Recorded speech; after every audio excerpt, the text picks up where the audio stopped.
Baik, selamat malam mahasiswa-mahasiswi program studi administrasi publik. Ya, pada malam hari ini merupakan pertemuan kita masih dalam situasi pandemi ya, kita masih dalam kondisi virtual dengan Zoom meeting hari ini untuk mata kuliah pengantar ilmu politik. Ya, mungkin tanpa berpanjang lebar lagi, kita akan memulai perkuliahan awal ini dengan pemaparan terkait dengan RPS, rancangan pembelajaran semester yang akan saya berikan kepada Anda selama 1 semester ya, 6 bulan ke depan. Baik, jadi di sini untuk kawan-kawan mahasiswa perlu mengetahui ya, pengantar ilmu politik ini ya berbobot SKS ya 3 ya, dengan deskripsi perkuliahan bahwa mata kuliah pengantar ilmu politik diharapkan mampu memberikan dasar-dasar pengetahuan dan pemahaman pada peserta perkuliahan, mahasiswa-mahasiswi mengenai pengertian konsep perkembangan ilmu politik serta bidang politik secara aplikatif, termasuk di dalamnya pemberian dasar-dasar pengetahuan dan pemahaman mengenai objek, ruang lingkup, dan konsep-konsep dasar ilmu politik yang meliputi negara, kekuasaan, sistem politik, dan kekuatan-kekuatan politik. Juga dibahas mengenai kedudukan ilmu politik, hubungan dengan ilmu pengetahuan lainnya, dan perkembangan serta kecenderungan yang terjadi pada ilmu politik. Nah, dengan tujuan perkuliahan, jadi mahasiswa ini diharapkan dapat mengetahui, memahami pengetahuan dasar tentang ilmu politik, konsep-konsep dasar, dan ruang lingkupnya. Dan mahasiswa diharapkan memiliki ketajaman indera terhadap perkembangan dan kecenderungan-kecenderungan yang terjadi pada ilmu politik. Dan mahasiswa mampu menemukan keterhubungan dan kedudukan ilmu politik di dalam ilmu komunikasi, ilmu politik dengan ilmu administrasi, dan ilmu lainnya. Ini ada beberapa referensi buku yang bisa saudara cari nanti untuk menambah materi saudara nanti ya. Dan tentunya dalam penilaian ada meliputi kehadiran, partisipasi 20%, ada tugas atau kuis 20%, UTS 20%, UAS 30%, dan aspek lainnya 10%. Dalam aspek lainnya ini biasanya dosen itu melihat keaktifan saudara di kelas misalnya ya. Dari segi kehadiran, bobot nilai seperti ini. Jadi saudara hadir udah maksimal itu 14 kali. 1 kali UTS, 1 kali UAS. Jadi 16 kali pertemuan ya. Nah, jika Anda 0 pertemuan ya udah pasti Anda dapat ini nilai E nanti ya. Seperti itu, dan begitu juga seterusnya. Nah, ini bobot-bobotnya sudah bisa Anda lihat di sini, termasuk dengan peraturan perkuliahan. Jadi mahasiswa tidak diperkenankan mengikuti aktivitas perkuliahan, tes ataupun ujian ya terlambat hadir 20 menit ya, lebih dari waktu yang telah ditentukan walaupun hanya di ruang Zoom ya. Terlambat hadir 30 menit untuk UTS dan UAS ya. Kemudian tidak hadir 3 kali berturut-turut dalam perkuliahan, dan mahasiswa tidak diperkenankan mengikuti UAS jika kehadiran di bawah persentase 10% dari jumlah keseluruhan jadwal perkuliahan. Nah, kecurangan dalam bentuk apapun, dalam hal ini kegiatan tes, ujian, akan mendapatkan sanksi untuk pemberian nilai E atau tidak lulus. Nah, biasanya ini jarang karena saya tahu Anda semua orangnya tertib, disiplin ya. Pasti juga menghormati para pengajarnya. Nah, ini silabus untuk mata kuliah. Ada kontrak kuliah di sini yang saya tawarkan nanti pada saudara. Kemudian di sini juga topik pembahasannya kita akan membahas tentang ilmu politik itu sendiri, konsep politik, kekuasaan, kemudian tugas tentang negara dan partai politik. Nah, itu selama UTS ya. Nanti setelah UTS kita akan lanjutkan pertemuan itu dengan menyinggung terkait dengan isu politik aktual, kemudian demokrasi, ideologi, ada tugas dan kuis lagi tentang korupsi di Indonesia, dan diskusi kelompok. Ya ini beberapa tentang rencana pembelajaran semester ganjil ya, yang saya tawarkan kepada saudara semuanya, dapat dilihat di sini. Dari kita akan membahas untuk sesi pertama ini terkait dengan deskripsi mata kuliah, tujuan perkuliahan, referensi, penilaian, peraturan perkuliahan, kontrak kuliah. Tadi kita sudah sebutkan di atas ya, silabus. Dan mungkin saya akan langsung ini loncat terkait dengan sejarah, perkembangan politik, ya pengertian dan lain-lainnya. Jadi ini selama 14 kali pertemuan ditambah UTS dan UAS. Ya. Oke, saya lanjut ke materi. Ya, mohon waktunya sebentar, saya akan share screen. Sebentar.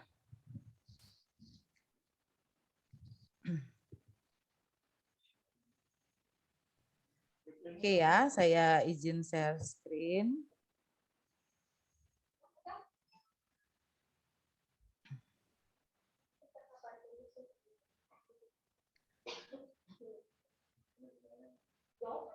Oke ya. Jadi dari tadi saya nyerocos saja ya, mengawali ya. Ini untuk perkuliahan perdana. Ya, jadi saya yang bertugaskan untuk mengampu mata kuliah pengantar ilmu politik. Ya, nama saya Ana Agung Putu Sugianti Ningsih ya, dengan gelar ya Dr. Ana Agung Putu Sugianti Ningsih SIP MAP dalam mata kuliah ini mengampu selama 6 bulan ke depan ya. Terkait dengan itu, jadi saya sendiri di sini merupakan dosen tetap yayasan yang ditugaskan sudah dari tahun 2016 dan tentunya beberapa mata kuliah selain ilmu politik ada ilmu pemerintahan juga yang akan saya ajarkan pada Anda semua. Baik, kita langsung saja. Mungkin nanti masalah biodata dan lain-lain ya kita bisa berkenalan seiring dengan waktu seperti itu ya.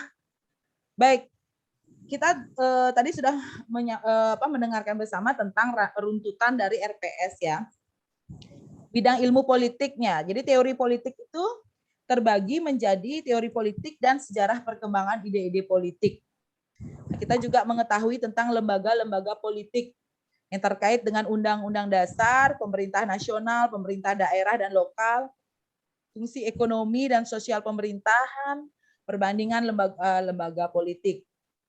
Kemudian bidang ilmu politik ya meliputi partai-partai, golongan-golongan dan pendapat umum, yaitu ada partai politik, golongan-golongan dan asosiasi-asosiasi, partisipasi warga negara dalam pemerintahan dan administrasi pendapat umum. Ada pula di hubungan internasional, ya politik internasional, organisasi-organisasi dan administrasi internasional dan hukum internasional. Konsep dasar ilmu politik itu ada 5, ya. Negara, kekuasaan, pengambilan keputusan, kebijakan, pembagian atau alokasi.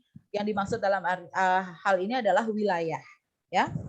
Nah, kenapa kita harus belajar ilmu politik? Nah, di sini pasti Anda bertanya, ngapain sih saya sekolah di sini dan diajarin ilmu politik? Emangnya saya mau diajak partai-partaian gitu kan? Tidak seperti itu, bahwa kita semua ya yang hidup di Indonesia yang diciptakan oleh Tuhan Yang Maha Esa sebagai manusia ini, semua pengelolaan hidupnya ya itu menjalankan sebuah politik. Ya. Bagaimana kita bertahan hidup, mempertahankan kehidupan kita untuk mendapatkan sesuatu, mencapai tujuan cita-cita dengan menghalalkan segala cara, melakukannya dengan berbagai cara, ya, dengan berbagai cara, ya. Hal ini yang harus kita lakukan, ya. Oke. Oke ya, baik. Jadi seperti itu. Ilmu politik itu tidak semata-mata kawan-kawan harus belajar menjadi politikus, harus ikut partai politik, tidak. Bagaimana Anda kuat mental langkah untuk mencapai suatu tujuan hidup Anda. Entah dalam nanti berorganisasi kah, entah nanti di kantor kah, dalam karir, jenjang karir, ya. Bagaimana Anda tahu berstrategi untuk dapat jabatan, untuk dapat kedudukan, ya. Bagaimana Anda berusaha bertahan dalam diri Anda agar Anda bisa menjadi sosok yang lebih kuat dan tangguh seperti itu, ya. Kemudian politik juga menyinggung tentang negara. Ya, Anda yang bekerja di instansi pemerintahan, ya pasti sudah barang tentu ya, harus menguasai tentang negara. Oh, bukan berarti ngapain orang saya nggak jadi presiden, kok saya disuruh belajar tentang negara, tidak. Tidak harus menjabat dulu atau tidak harus berkedudukan dulu baru harus tahu negara, tidak seperti itu. Ya, bahwa ilmu politik itu sendiri juga terkait dengan negara, memiliki tujuan yang memiliki tujuan-tujuan sama dengan Anda sebagai rakyatnya, ya sebagai masyarakat, ya. Bagaimana negara itu berhubungan erat dengan warganya, serta dari hubungan tersebut ada hubungan antar negara juga, di mana hubungan-hubungan antar negara itu akan berdampak pada masyarakatnya, pada warganya, misalnya pertumbuhan ekonomi, perekrutan tenaga kerja, misalnya akan bekerja di luar negeri, ya. TKI, TKW, atau mungkin Anda yang memiliki basic bahasa ingin mencoba peruntungan di kapal pesiar gitu, sebenarnya itu kan terjalin karena hubungan antar negara. Ya, politik itu dirajut dengan misalnya MOU kah antar negara A dan negara B. Nah, itu ada hubungannya, ya. Hubungan apa? Hubungan politik. Ya. Ada hubungan take and give ya. Jadi ada apa yang diberikan negara tersebut, apa yang didapatkan negara tersebut. Ya, jadi saling bertukaran. Ada pemberian dan penerimaannya nanti gitu ya. Tak semata-mata semua itu gratis. Ya. Jadi Indonesia diberikan luar negeri diberikan tenaga oleh Indonesia dan luar negeri memberikan devisa kepada Indonesia. Nah, seperti itu, ya. Itu juga hubungannya berdasarkan hubungan ilmu politik yang mempelajari kehidupan masyarakat dengan negara bagian lainnya. Seperti itu. Kemudian juga ya terkait dengan kekuasaan. Kenapa dengan kekuasaan? Bahwa ilmu politik itu adalah pembelajaran pembentukan seseorang untuk mendapatkan kekuasaan. Ketika dia memiliki kekuasaan, dia harus pintar membagi kekuasaan tersebut. Ya, di mana seorang pemimpin, ketika nanti Anda menjadi pemimpin, ya Anda diberikan kepercayaan untuk memimpin negara Indonesia ini, ya Anda harus benar-benar piawai ya, lihai untuk membagi kekuasaan tersebut. Membagi kewenangannya ini apa, kekuasaannya ini apa. Ya, haknya negara provinsi ini apa, provinsi itu apa, ya. Jadi apa tujuan Anda memberikan hal tersebut? Nah, itu juga ada gagasan, ide atau mungkin suatu konsep yang akan Anda tuangkan dengan pertimbangan-pertimbangan politik. Oh, kalau Bali saya misalnya contoh ya sekarang. Oh, Bali saya berikan kesempatan nih. Pariwisata mau dibuka jadi Bali. Semua event kegiatan nasional internasional dipusatkan di Bali. Kira-kira motif politiknya apa sih? Nah, kira-kira ada nggak motif politiknya di situ? Nah, ayo, ada nggak kira-kira? Ada nggak unsur-unsur politiknya di sana? Kenapa sih Pak Jokowi menyarankan semua kegiatan terpusat di Bali? Nah, ada nggak kira-kira politiknya? Apa murni Pak Jokowi berkeinginan, kasihan Bali karena Balinya pariwisatanya udah down banget gitu. Apa kira-kira Pak Jokowi seperti itu? Apa kira-kira ada motif politiknya atau tujuan politiknya dari Pak Jokowi memberikan kesempatan pada Bali gitu? Ada nggak kira-kira? Ada, Bu. Ada ya Pak Kadek Wahyu ya? Ada. Kira-kira apa Kadek Wahyu? Ya mungkin untuk menarik wisata juga sih, Bu, dari tujuan politik dari Pak Jokowi. Seandainya emang acara semua di Bali, mungkin seperti itu sih, Ya untuk karena menarik. ada devisanya di situ untuk negara gitu Ya ya. betul. Oh, Ya. betul. Oke, ya terima kasih ya Kadek Wahyu atas Oke, Bu. jawabannya. Ya, selanjutnya ya ada kekuasaan. Itu saya kasih contoh kecil saja ya. Kemudian politik ada kaitannya juga dengan pengambilan keputusan. Di mana dalam konsep dasar ilmu politik dan selanjutnya ada keputusan atau pengambilan keputusan ya, dalam hal ini menurutnya Miriam Budiarjo bahwa pengambilan keputusan merujuk pada proses yang terjadi sampai keputusan itu tercapai. Dan dalam ilmu politik, pengambilan keputusan itu terkait dengan berbagai macam keputusan yang diambil secara kolektif, mengikat ya, bersifat mengikat seluruh masyarakat. Keputusan-keputusan yang umumnya menyangkut tujuan masyarakat atau kebijakan untuk mencapai tujuan itu. Ya. Maksudnya di sini pengambilan keputusan itu kenapa menjadi dasar dari ilmu politik? Apa ya kira-kira menyebabkan bahwa konsep ilmu politik itu salah satunya adalah pengambilan keputusan. Ada yang bisa jawab? Ada yang bisa jawab? Kenapa ya kira-kira? Siapa Izin kira-kira? menjawab, Bu. Ya, silakan. Siapa ini, Dewa? Ya. Ya, silakan. Karena Dewa. dalam pengambilan keputusan itu, kita kan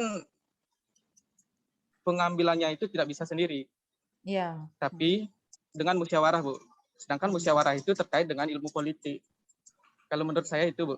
Ya, karena melibatkan orang lain, pengambilan keputusan itu juga perlu pemikiran dan pertimbangan. Seperti itu ya. Kira-kira Dewa ya.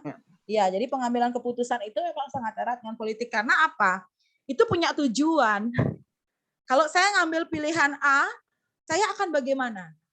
Kalau saya ngambil pilihan B, saya harus gimana? Saya akan gimana? Ada pilihan yang harus diambil, yang mana yang terbaik. Kan begitu? Yang mana yang tepat. Bila tidak tepat dipilih, dampaknya apa? Kerugiannya untuk kita apa? Masalahnya untuk kita apa? Nah, kan seperti itu. Ya, karena kembali lagi bahwa ilmu politik itu adalah suatu ilmu di mana mengajarkan kita ya untuk bisa bertahan. Ya, untuk bisa bertahan, untuk menjadi sosok atau insan yang kuat. Ya, mampu bertahan dari segala bentuk tantangan, hambatan, rintangan dan memiliki tujuan untuk mencapai sesuatu dengan segala cara, termasuk mungkin kalau orang politik ya termasuk mungkin menghalalkan segala cara yang terburuk sekalipun agar dapat kedudukan, jabatan. Bahkan ada yang rela membunuh rekanannya ya, rivalnya siap untuk dibunuh agar bisa memuluskan jalannya dalam pencapaian. Tidak dibunuh, digulingkan dengan segala cara, fitnah, keji, ya misalnya seperti itu kan. Makanya Anda takut berpolitik, ya. Takutnya apa? Nanti ada fitnah yang kejam. Ya, takut ada fitnah kejam. Kemudian karena politik itu kejam, politik itu jahat. Nah, sering bilang begitu kan. Nah, karena itu salah satunya ketika mengambil keputusan, mengambil hak orang, harus ada resikonya. Harus ada yang dijatuhkan. Siapa yang dijatuhkan, siapa yang menjatuhkan. Ya. Kemudian terkait juga dengan kebijakan. Kenapa dengan kebijakan? Ya menurut Cogerwell tahun 2007 jadi mendeskripsikan kebijakan pemerintahan sebagai objek dari ilmu politik. Jadi menceritakan bagaimana proses terbentuknya sebuah kebijakan serta mempelajari asal muasal dan dampak dari kebijakan umum. Dan menurut David Elston 1971 berpendapat bahwa ilmu politik mempelajari bagaimana tata cara pembentukan kebijakan umum. Ya, ketika seseorang memiliki kekuasaan, mampu menduduki suatu jabatan, tentunya orang tersebut ya akan memiliki suatu wewenang, hak, kekuasaan dalam membuat kebijakan. Kebijakan yang baik untuk rakyat, atau yang baik untuk dirinya sendiri, atau yang baik untuk golongannya. Nah, orang sering bilang begitu kan, untuk siapa kebijakan ini dibuat? Hanya untuk kepentingan diri sendiri, kepentingan masyarakatnya banyak, apa kepentingan golongan saja? Golongan dalam artian bisa saja, oh Pak Jokowi buat kebijakan enggak semata-mata untuk rakyat. Oh karena beliau adalah kadernya Partai PDI Perjuangan, ya Pak Jokowi justru memilih jalan biar dapat membantu atau menguntungkan PDI Perjuangan gitu misalnya. Ya itu misal contoh untuk mempermudah Anda mentelaah. Biasanya kebijakan pemerintah itu dibuat kalau dalam trias politika kita kenal namanya eksekutif, legislatif, dan yudikatif. Ya, eksekutif itu pemerintah. Kemudian legislatif itu adalah anggota DPRD dari tingkat 1, tingkat 2, dari tingkat 2, tingkat 1 DPR RI ya, DPD RI yang menyambungkan sebagai penyambung lidah rakyat lah istilahnya. Ya. Misalnya ada rancangan peraturan daerah tentang kota layak anak. Nah, itu dibawa dalam sidang paripurna. Nanti dalam sidang paripurna itu dibuatlah peraturan yang dalam peraturan itu ada kebijakan-kebijakan yang diambil.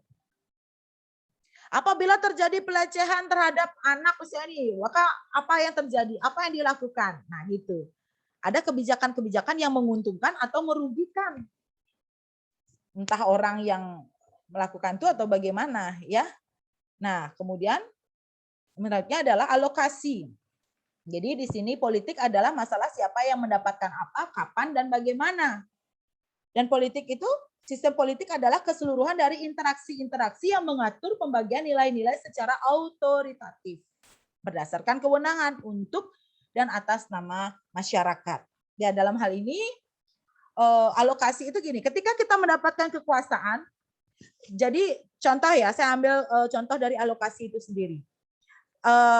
PDI Perjuangan bersama beberapa partai berkoalisi. Ya, ketika berkoalisi, maka siapapun yang diusung menjadi presiden, ya, seperti sekarang yang diusung PDI Perjuangan adalah Pak Jokowi. Partai-partai pengusungnya berhak mendapatkan alokasi kedudukan jabatan di DPR. Misalnya, oh partai siapa yang mendukung PDI? Gerindra. Jadi Gerindra berhak mendapatkan 1 jatah kursi menteri. Oh, dari partai ini dapat jatah menteri. Oh, dari partai itu dapat jatah menteri. Oh, jadi begitu. Dialokasikan ketika pimpinan yang diusung itu mendapatkan kekuasaannya, mendapatkan tujuannya, tercapai tujuannya, dibayarlah istilahnya dengan menempatkan tokoh-tokoh dari partai itu dalam partai-partai pengusung, maksud saya dalam posisi-posisi strategis. Ya, kira-kira sampai di situ paham ya? Ya, paham semua ya. Semoga semua paham ya. Paham ya, semua ya. Paham Bu, paham. Ya, jadi sampai situ dulu. Ya, nanti untuk materi selanjutnya kita bahas pada pertemuan berikutnya. Ya, kiranya semua bisa mencatat apa yang telah saya sampaikan, mengingat kembali dan berupaya untuk ya menjalani kehidupan ya dengan berpedoman teguh pada prinsip ya, karakter, harus punya karakter ya agar tidak bisa tergoyahkan ya. Nah, bagaimana ilmu politik itu tidak hanya untuk pada saat pemilu saja mencoblos, tidak, tapi bisa terimplementasikan dalam kehidupan Anda sehari-hari. Bahwa Anda harus memiliki, Anda sekarang kerja di kantor, pakai prinsip ilmu politik. Oh, saya harus bekerja giat, harus rajin, biar saya dapat apa? Kedudukan. Ya. Atau mungkin sekalian Anda mau buat suatu ini. Oh, saya biar dapat kedudukan, ya. Saya biar dapat kedudukan, oh saya harus menyingkirkan teman saya ini dulu. Nah, gitu ya. Bisa jadi kayak gitu kan. Jadi ada yang ke negatif, ada yang ke positif. Oh, saya mau dapat kedudukan, saya harus giat belajar, giat bekerja, saya harus kuliah lagi, dan seperti itu ya.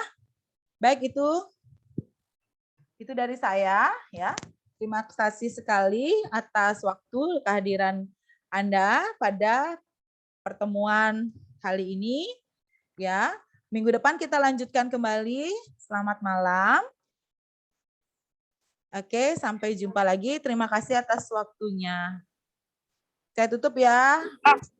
Selamat malam. Terima kasih. Ya. Selamat malam Bu Guru. Terima kasih. Selamat malam.